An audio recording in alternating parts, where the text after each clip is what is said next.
to explain to our grandkids why we didn't act when we had the chance. What is it, Dad? I don't know. You're gonna have to ask Grandpa. A conservation plan, including a network of marine protected areas, will help turn things around before it's too late. Tell the federal government to keep its promise and protect our oceans. Take action at healthyoceans.ca. Healthy Oceans. Very interesting ad right there. David Suzuki joining us right there. You know, you almost have a chuckle looking at that ad, but it's almost a sad reality before us. It's a poignant ad because, you know, the thought that my grandchildren might not be able to even know what a rod and reel are because they won't be able to fish. It's a very real possibility. The fish stocks have been depleted, countlessly over the years. What is the key issue? You're looking at the Pacific North Coast in terms of the ocean. What are the key issues? What is causing this problem? Well, first of all, it's human beings, but it's an interrelated thing. We think of the oceans out there, but we know that the oceans and the land are related. If you clear-cut a watershed, guess what? Salmon populations plummet. The salmon need the forest. Now we've learned that the salmon, actually, the forest needs the salmon. The salmon feed the forest by their carcasses being distributed through the woods. Now we know that the ocean is being affected by the atmosphere because the air now is full of more and more carbon dioxide, which dissolves at that layer, at that interface, into carbonic acid, and the oceans are becoming acidified. So they're all a part of a single system. Humans come along and say, oh, wow, empty oceans, let's put some fish farms here, and let's put some oil transportation routes down here. And we don't realize the implications of what we're doing are, over time, radically affecting the oceans. They cover 70% of the planet. They're critical to our very survival.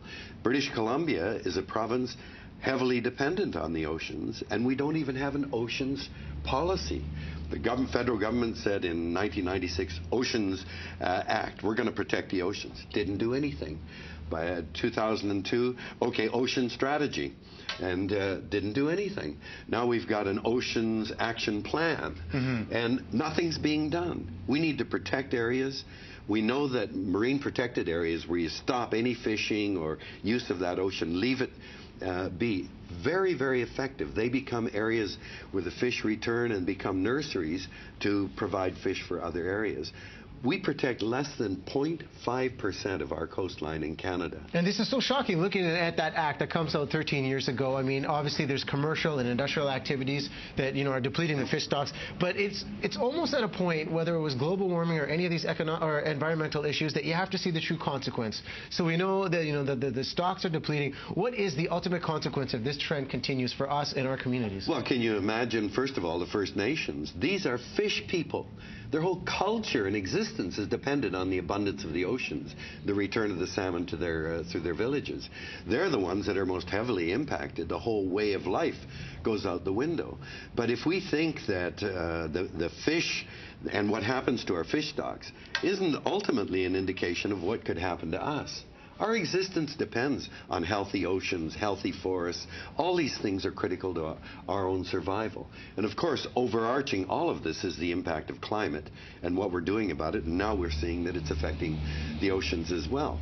British Columbia has a very long marine coastline, and we ought to be looking at what we're going to do to conserve and protect this area for future generations. Otherwise, as the ad shows, kids will pick up a fishing rod and go, hey, what the hell is this? And we had Alana Mitchell, author of a very important book, Seasick, on the show this week. And obviously the ocean is important in stabilizing atmospheric temperatures. So what happens now in terms of action we can take? The average person watching at home thinks, I want to do something to be a catalyst, to create change. What can they do, and how much is reversible at this point? Well, who knows what is reversible and what's not. We hope that if we can pull back on our assault on nature, like adding too much carbon dioxide and clear-cutting too many forests and all, that maybe nature will bounce back. That's what we've got to hope, that nature will be generous. But we've got to begin to discuss an integrated management plan of management and conservation and protection of a whole area. And that's what we're looking at now. There's this area called Pensima, which is the Pacific Coast North Coast Integrated Management Area, a vast area running from Port Hardy all the way up to the Queen Charlotte Islands and the coast of Alaska. Let's look at this whole area and see what we can do now to manage it in an integrated way. That's the challenge. So there's going to be a meeting here in British Columbia on I think March 26th, 27th. This will have First Nations, government, environmental groups are going to meet and begin to look at this area called Pensima, this Pacific North Coast area, and begin to work out concrete strategies for managing the whole system. Do you think it's going to be a government-led initiative that gets us to the solution, or is it more grassroots? It's got to be a wide involvement. First Nations have the biggest stake, I think, in this. Governments have to be involved. But I really think what's going to drive it is when the public begins to demand that something be done. The history in Canada is we promise all kinds of things at the federal level from the government. Oh yeah, we'll do this, you know, we'll do that. We don't do a bloody thing. And what ultimately drives it is when the public begins to put pressure on our elected representatives and say, look, we care about this, we want something done about it. And that's what we're hoping the ad will get people concerned and begin to become involved and put pressure on government. What's the best first step for the average person?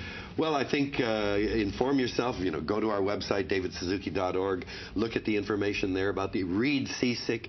Lots of terrific books about the state of the ocean.